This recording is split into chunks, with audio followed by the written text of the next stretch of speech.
guys, eto na naman ako. Magluluto tayo ng sotanghon gisado. Eto, nagtatagtag tayo ng bawang, sibuyas. Tapos ayan yung sotanghon natin guys. Sahog. Eto naman ang sahog natin guys. Yung manok, breast chicken ito guys. May shrimp. At syempre, yung ating gulay guys. Now, mag-start tayo maggisa guys. Start na tayo maggisa guys ha. Guys, malinis po yan. May itim lang ho siya. Dati po, teflon po kasi yan. Ang problema, kinuskus po ng isa po dito sa kapitbahay namin. Kaya anong nangyari? Ayan, naging teflon, naging nog-nog na ho.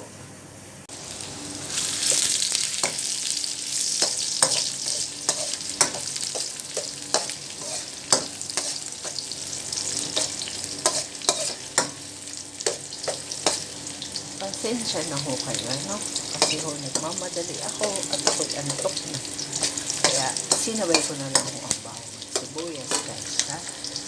Tapos po, yan ay manok. May halo na manok.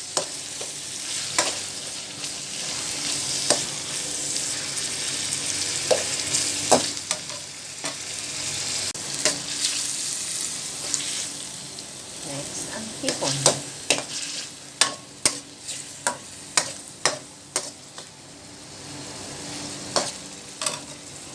Diyan ko po siya ng konting magic sarap, paminta, soy sauce, at syempre, oyster sauce para mas masarap.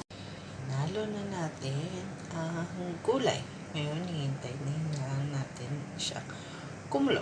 Natin yung gulay. Ngayon, ilalagay na ho natin ang pansit. Ito na guys, nilunod na natin ang pansit. Bago po nyo ilunod yung pansit ng sotanghon, lagay nyo po muna, ibabad nyo po muna sa tubig. Hugasan nyo po muna yung pansit ng tubig. Huwag nyo pong lalagay direkta na hindi hinuhugasan ang bihon or sotanghon.